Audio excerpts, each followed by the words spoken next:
Olá, seja muito bem-vindo, muito bem-vinda ao Power Minds Connects, o movimento e o programa que conecta mentes poderosas, como a do meu amigo Paulo Moraes, que a gente se conectou há alguns anos, né, Paulo? Verdade, Zé. Eu, na verdade, estou contente demais de estar aqui nesse sofá, conversando com você, conhecendo toda a sua história, sua trajetória, que você sabe que eu respeito muito, tenho muito carinho pela sua pessoa.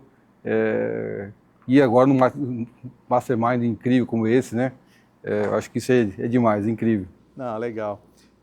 A primeira vez que eu vi seu nome foi quando eu entrei na Forbes, em 2016. Estava lá no conselho editorial. Editorial, é verdade. Então, você vai dar vários conselhos ao longo dessa entrevista, né? Mas vamos começar do princípio, né?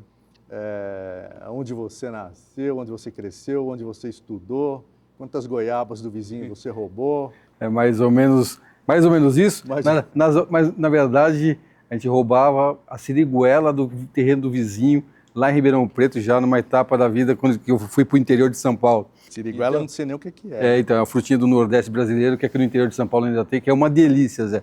Eu recomendo. Mas para falar da minha história, de onde eu nasci, como é que é a minha história, na verdade, Zé, eu venho da periferia de São Paulo. Não sei que as pessoas conhecem, aqui o bairro de Pirituba, um pouco mais ao oeste da cidade de São Paulo, numa casa onde meu pai, eu não lembro disso, é absolutamente um bebê nessa fase, né? Nasço no Hospital Municipal da Lapa, mas meus pais efetivamente já num upgrade de vida se posicionam em Pirituba, numa casinha que meu pai dizia que quando chovia ele tinha coleções de baldes. Por quê? A casa não tinha telhado, era a famosa laje. E quando chovia mais dentro do que fora, e era distribuir baldes na casa toda para poder segurar a quantidade de goteiras que existia. Então esse é o começo da história. Depois tem uma história aí, uma trajetória de ver o pai empreender, quebrar, ajudar, repensar a vida juntos, motivo pelo qual inclusive a gente vai viver no interior de São Paulo. Eu vou estudar, então na minha formação, a minha primeira formação profissional é como técnico em agropecuária. Eu fui estudar no colégio técnico em agropecuária de Jaboticabal, Unesp de Jaboticabal, onde fiquei por lá durante 3 anos. Meu primeiro sonho era ser agricultor, cuidar do campo, mas durante o curso, eu me envolvi no movimento estudantil. O ano é 1984, 85, período que a gente começa a falar de redemocratização do país, e nós, como jovens, provocados por um cara chamado Chopin Tavares de Lima. Chopin Tavares de Lima, nessa altura, era o secretário do interior do governador Franco Montoro. E ele criou um programa de estímulo para que os jovens voltassem a discutir política e reimplantar os grêmios estudantis que tinham desaparecido. E eu me envolvi nesse projeto, aos finais de semana. A verdade é que, a partir daí, com o apoio do Chopin, a minha vida era dentro do colégio técnico de segunda a sexta, onde eu tinha aulas teóricas e aulas práticas, na verdade, trabalhando no campo, inclusive com a enxada na mão. E aos finais de semana era visitar o estado todo, visitando as escolas estaduais, para convencer os jovens a reimplantar os grêmios estudantis. E com essa nova virada, eu me descobri e, na verdade, percebi que eu era um líder estudantil. Eu passei a liderar um grupo importante de estudantes. E com essa nova visão, esse novo momento, eu falei, caramba, esse negócio de campo é legal, mas gente é um barato, né? Cuidar de gente, fazer as coisas acontecer através das pessoas, isso sim é um diferencial. E aí, com essa nova mudança, entendendo a importância de formação e estudo, pensando em futuro, eu sigo para fazer uma nova formação, agora em Direito, na USP de São Paulo, no famoso Lago São Francisco. Então, a minha jornada passou a ser durante o dia trabalhava, e à noite, das 7 às 11, 11h30, e invariavelmente, nessa última aula, que terminava às 11h30 da noite, poucos alunos estavam ali na sala, né? E eu era, sem sombra de dúvida, você nunca ia me deixar de ver ali, eu absolutamente focado e dedicado, pensando em construção de história. Saía dali do Lago São Francisco, quem conhece São Paulo, o centro de São Paulo, já lá nos anos dos anos 90, né? Já era uma região um tanto hostil, né? Hoje talvez até piorado, mas naquela altura já era hostil. Descia para a Praça da Bandeira para pegar o busão para voltar para casa, porque no dia seguinte tinha trabalho. Então essa é de forma muito rápida, como começa e por onde eu passei na minha formação. Legal. Bom, você é conhecido agora como o fundador da Espaço Laser, É né? o meu sobrenome, né? Virou seu sobrenome. Eu costumo dizer que você, no mundo do empreendedorismo, você pode ser reconhecido como uma pessoa de relativo sucesso quando você adquire o sobrenome da empresa que você fundou. Então as pessoas, a gente fala, você conhece o Paulo Moraes? Talvez poucas pessoas conheçam, mas se você falar, conhece o Paulo Moraes da Espaço Laser, esse sobrenome, aí tem muita gente que já me conhece. Então a gente estava conversando aqui antes sobre a importância, né, do fundador mostrar a cara, do fundador tomar a frente do branding, do marketing, enfim, para aumentar a identificação, né, do público, do consumidor com aquela marca, com aquele produto. Você está inserido de verdade nesse movimento? Ou você delega para aquela sua garota propaganda famosa? Não, na verdade a querida amiga e sócia Xuxa Meneghel, que você está falando, que eu tenho enorme carinho, você sabe disso, Zé. Ela começou numa relação profissional, ela passou lá em 2015, se tornou sócia e a embaixadora da marca. Aliás, tem muita gente que fala Espaço Laser da Xuxa, né? Da Xuxa. Mas sim, hoje com muito respeito e carinho pela grande amiga que ela é e muita gratidão por tudo que ela pôde contribuir para a construção de uma marca tão importante como se tornou a empresa Espaço Laser, que é sinônimo de depilação a laser. E nós já se tornamos sinônimo de uma categoria. A gente já não fala que você vai fazer uma depilação a laser, você vai fazer uma Espaço Laser. Então, eu acho que sim, que os fundadores e aqueles que acreditam no seu negócio devem exercer cada vez mais, especialmente agora na era das mídias sociais, o papel de embaixadores representantes, porque afinal de contas quem consome o produto quer saber quem é aquela pessoa que está atrás da marca, para ver se tem identidade, inclusive sobre o aspecto cultural e de valores. A gente precisa saber quem de fato é, porque se eu identificar um fundador desalinhado com meus valores pessoais, ainda que eu ache o produto razoavelmente interessante ou o serviço, talvez eu desista de consumir ao conhecer quem é esse dono. Então, como as pessoas querem saber quem são esses, eu acho importantíssimo essa condição e a gente tem que admitir, né? As mídias sociais, com tudo que a gente vive hoje, fizeram um verdadeiro processo de democratização da comunicação. Você tem hoje condição de pensar em empreendedores, não estou nem falando da figura dos influencers, de empreendedores do rincão desse nosso grande país, ganhando projeção, visibilidade com sua imagem e seus negócios, independente do eixo antigo que existia Rio-São Paulo. Então isso para mim é algo extraordinário. Agora, você concorda que isso tem que ser feito com muita cautela, com muita estratégia, com muita técnica, né? E especialmente bem orientado por profissionais da área que conhecem bem. Eu absolutamente não domino e não conheço essa área. Não por outro motivo, eu contratei uma equipe especializada para me ensinar, me orientar e, na verdade, fazer algumas coisas que eu não sei fazer. Acho que o mérito das pessoas está não querer saber de tudo. Mas quando a gente sabe que a gente tem um gap, trazer as pessoas melhores do que a gente para que nos ajudem a fazer algo importante. Você sabe que mesmo eu sendo um profissional de comunicação há mais de 30 anos, eu também tive que contratar uma pessoa para me ajudar a entender esse movimento das novas mídias, né? O que é legal aqui, com que frequência é legal ali, o que eu falo aqui, o que eu falo ali. Qual ali. é o tom de voz para esse veículo, qual é o tom de voz para esse? São formas diferentes de se comunicar. Porque o meu universo sempre foi jornal, revista e televisão, né? Mídia social, para mim, é uma coisa recente. Isso você é fera. Obrigado. Mas, e aí a turma falava, pô, você, né, como editor-chefe da Forbes, você não pode ficar aí fora das mídias e tal. Falei, tá bom, aí contratei uma pessoa. No mercado até que eu já era meio conhecido porque eu frequentava, né? Lógico, os eventos, né? A gente se conheceu dessa maneira. Mas essa presença nas mídias sociais, se por um cara de comunicação com 30 anos de experiência já é delicada, você imagina para alguém que não é, né? Tem que realmente tomar todo cuidado. Mas assim, também uma coisa importante, eu tenho falado isso quando eu sou convidado a falar um pouco do tema, a gente vê uma certa resistência por parte de alguns empreendedores que, inclusive, de forma inadvertida, procuram criticar aqueles que estão fazendo a comunicação pelas mídias sociais. Mas a resposta a essa forma de crítica e visão é, se você não faz e acha, inclusive, que quem está fazendo não faz tão bem como você, está na hora de você começar a fazer. Porque aquele que você acha que não faz tão bem o que você faz, produto ou serviço, através das mídias sociais, que inclusive está conseguindo monetizar, ele vai contratar pessoas melhores do que você para fazer melhor do que você. O que eu estou querendo dizer é o seguinte, os dinossauros eram gigantes dessa terra e já não estão mais aqui porque não conseguiram se adaptar ao novo momento, à situação do mundo. Então, se você não se adapta à nova realidade, o que está sendo colocado, prepare para ser o dinossauro que irá desaparecer. Então, é a hora de começar a se comunicar e treinar e aprender, contratar pessoas que saibam te ensinar a fazer, abrir o bendito celular e falar para fora. Não tem jeito. Esse é o novo mundo. Se você não fizer isso, quem fizer vai te superar e provavelmente vai, inclusive, te engolir e de forma triste, dizer que, eventualmente, seu concorrente vai fazer com que você desapareça.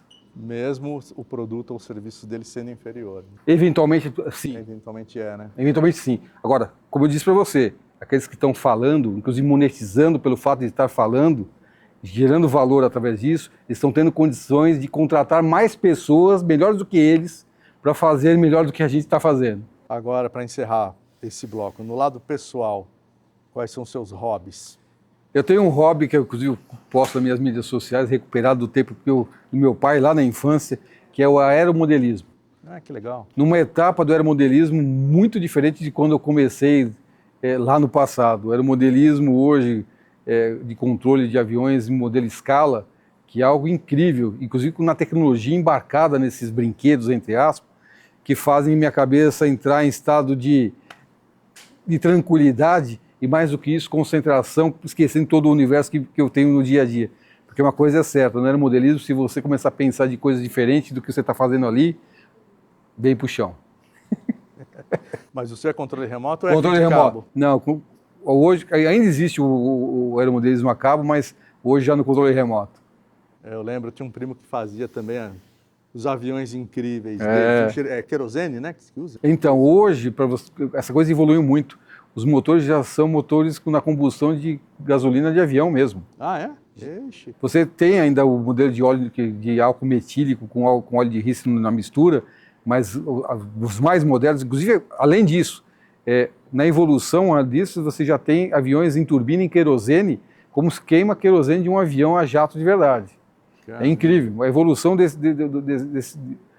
desse hobby, que é o aeromodelismo, evoluiu muito, muito, muito em termos de tecnologia e melhorias. É incrível. Que legal. Eu ficava encantado ali com a perfeição, né, da montagem, a paciência. Eu já tinha chutado aqui, eu já tinha quebrado na segunda peça que não desse certo. Isso é louco. Agora a gente vai para um bloco um pouco mais apimentado. Bora. Que é a caixa preta. A gente vai abrir a sua caixa preta empresarial. Vamos lá. Para tirar os seus segredos mais ocultos. Vamos lá? Bora. Paulo Moraes, fundador da Espaço Laser. Qual foi a maior barbeiragem que você já cometeu na sua vida empresarial? Algumas, na verdade, não tem empreendedor que não tenha cometido erros, mas para lembrar de uma que hoje parece engraçada, mas na altura foi dolorido. A gente estava começando a pensar em fazer propaganda, investimento para divulgação do nosso negócio. E aí ofereceram para a gente uma metodologia que seria, você anuncia na TV, depois um call center atende o número de pedidos que você vai vender um monte, aquele negócio todo. E venderam para a gente contratou o serviço dessa mídia que era online, né, falando na TV ao vivo e as pessoas ligariam no call center nosso. A gente investiu, inclusive, um dinheiro que a gente não tinha para fazer esse negócio, acreditando que as vendas aconteceriam. E aí começamos o processo, então entrou no ar o programa falando da depilação a laser, compre agora, sei o que lá, oferecendo, e a gente ansioso para saber no call center como é que estava o número de pessoas, achando que estava um monte de gente ligando para comprar. E aí deu uns 10 minutos, vamos ligar lá para saber como é que está o valor de vendas. E aí a gerente que respondeu, telefone em silêncio, ninguém ligou até agora. Aí falou, bom, está muito cedo ainda, o programa ainda vai rodar, vai falar mais vezes, calma que vai vender. A verdade é que o programa que era ao vivo, né, que estava acontecendo, passou inteirinho e nós não vendemos praticamente nada e não tinha o dinheiro, inclusive, para pagar a conta dessa propaganda que a gente tinha contratado. Desespero e preocupação, ok, tivemos que pagar, tivemos que, inclusive, fazer um parcelamento para pagar essa conta, mas foi uma frustração tremenda. Você cometeu esse erro por despreparo, ingenuidade ou soberba? Ingenuidade, desconhecer e talvez o despreparo de acreditar em algo que, inclusive, nossa empresa talvez nem estivesse preparada para fazer. Antes de cometer esse erro, você se achava indestrutível, tipo Tony Stark? Sabe, esse negócio nunca fez parte do nosso DNA. Aliás, a gente sempre teve a preocupação de ouvir pessoas que sabiam mais do que a gente.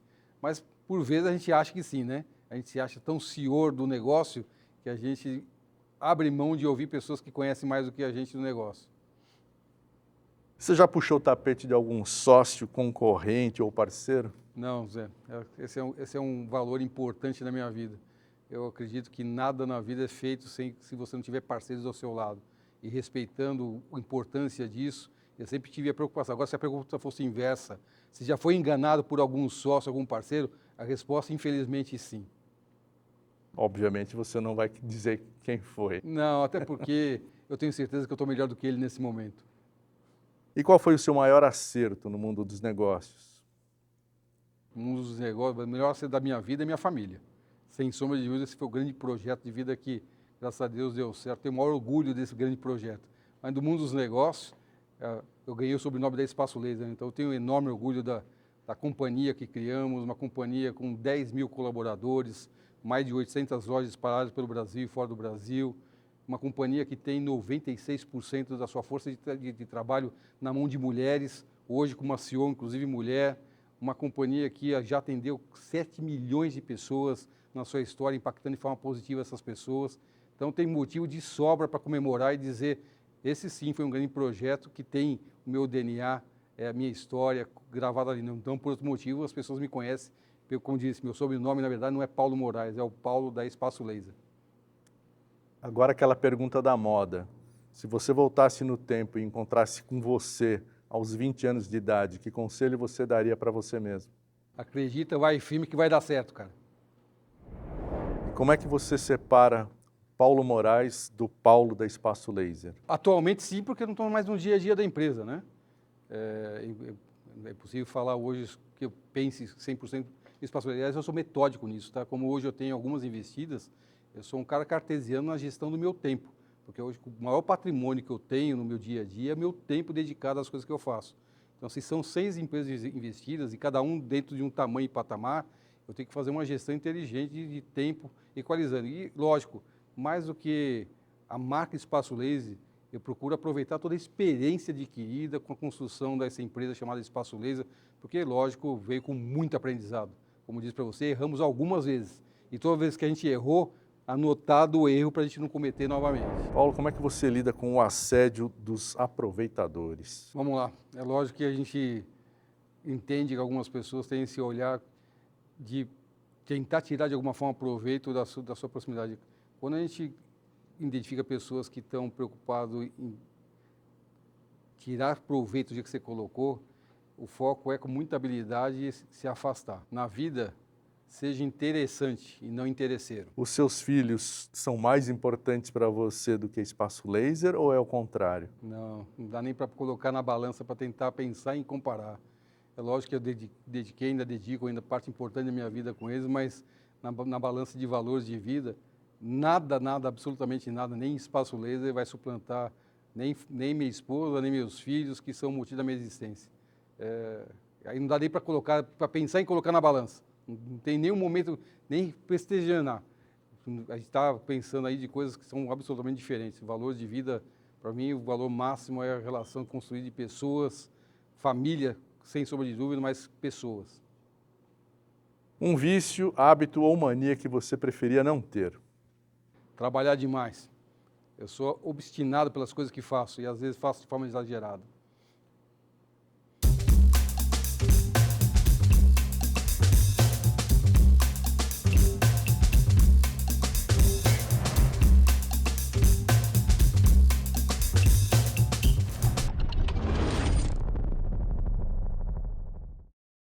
Você precisa ver isso pessoalmente. Premium, sofisticado e impactante. Não é uma casa de festas, é Diamond House. Quando sua marca escolhe a Diamond House, ela escolhe se posicionar com força e sofisticação. Mais do que um espaço, oferecemos uma mansão exclusiva, com estrutura premium, tecnologia de ponta e uma vista de tirar o fôlego. O ambiente certo potencializa seus resultados. E aqui tudo foi pensado para elevar a sua marca. Agende sua visita agora e descubra como transformar o seu próximo evento em um marco.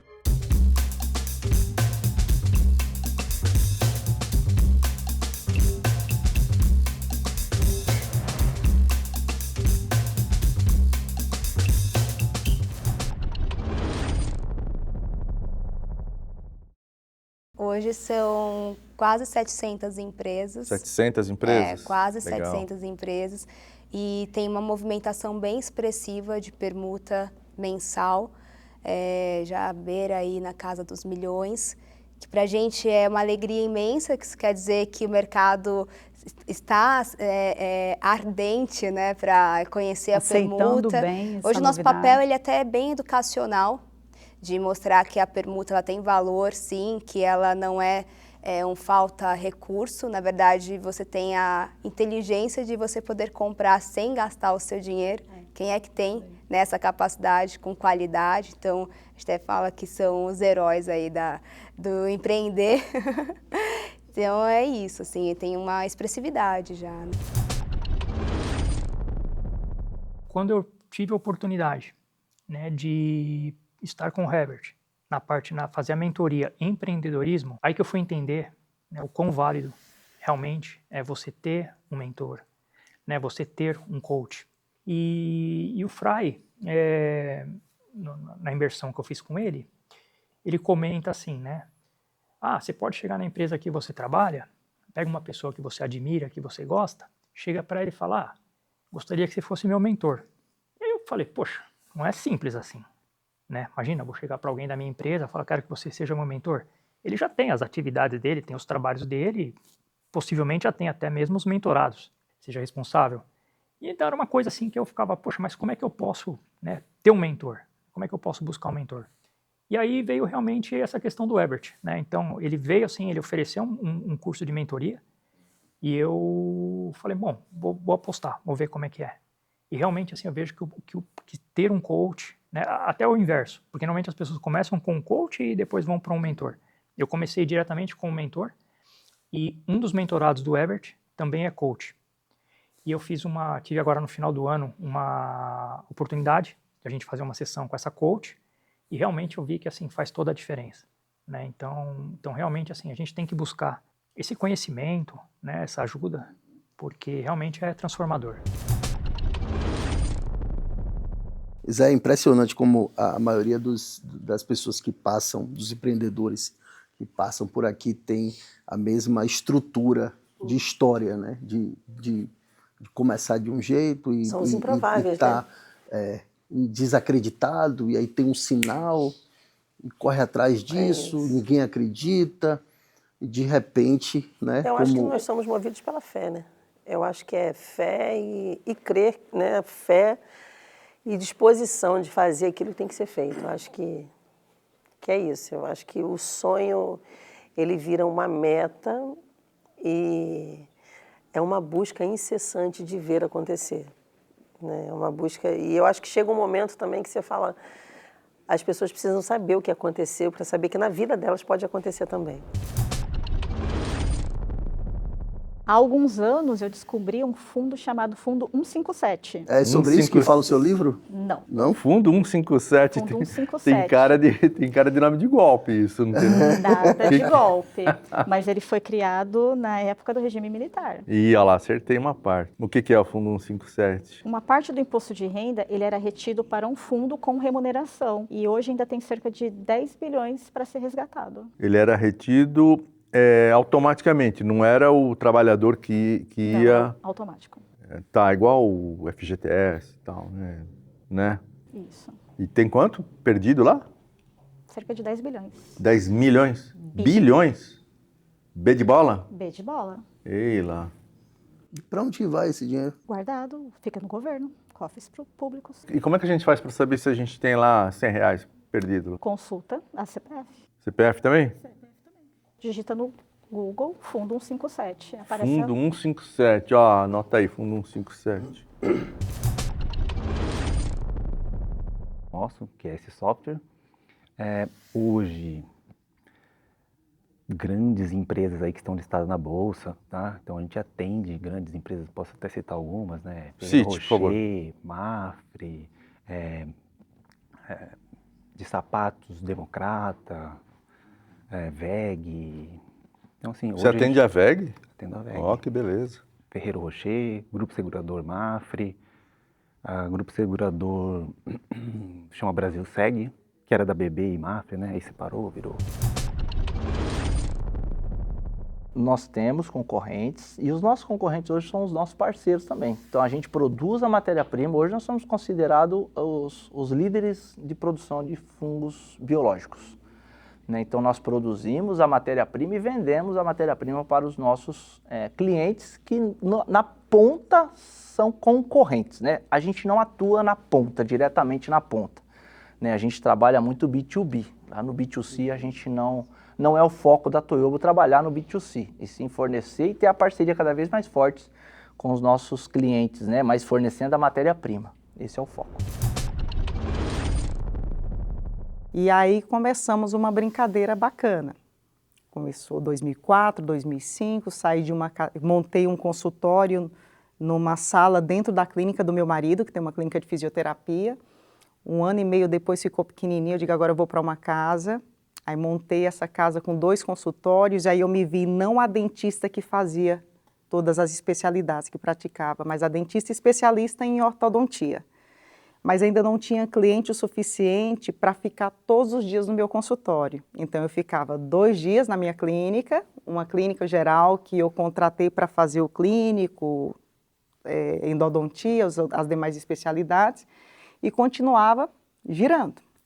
E conheci muita gente, muita gente.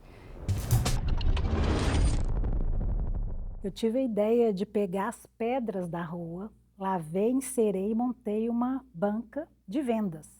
Então passava os adultos, eu falava, quer comprar pedras mágicas? Pedra A mágica. pessoa achava graça, enfiava ali no bolso, pegava uma moeda e a minha latinha começou a ficar cheia de moedas. Começou como uma brincadeira. Aí eu fiz edições de Festa das Bonecas, com as amigas da rua. Eu fui até a 4ª edição, com 7 anos de idade. E aí, na hora que a minha latinha estava bem pesada, eu pedi minha mãe para me levar no centro de Belo Horizonte e comprei a minha roupinha, que eu trabalhei, né, eu escolhi e eu paguei. A partir daquele momento, Vicente, a sensação de conquista foi tão gostosa que nunca mais me abandonou. Então, como eu vinha de uma família simples, eu percebi naquele ambiente que eu não podia ficar esperando muita coisa, além do que meu pai dava o melhor que ele podia. Arthur, o que é que você vê no Power Minds, né? E como que você... Por que você entrou no Power Minds? Essa é uma pergunta filosófica, né? Eu enxergo oportunidades. A nossa história, a minha história, é uma história de oportunidades que apareceram e a gente abraçou. Então, eu entro de coração aberto, eu entro disposto, eu me coloco à disposição de vocês, de quem precisar de mim, do que eu puder ajudar de qualquer forma, porque eu acredito que, mesmo que não agora, no futuro próximo, isso me traga retorno. E vai trazer retorno também para as pessoas que a gente se relacionar, né?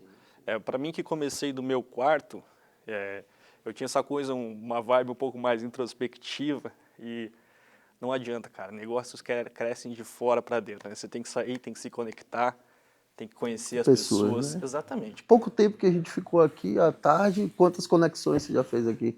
Umas 5. Para negócios, né? 5, de fato, para negócios, de né? Fato, que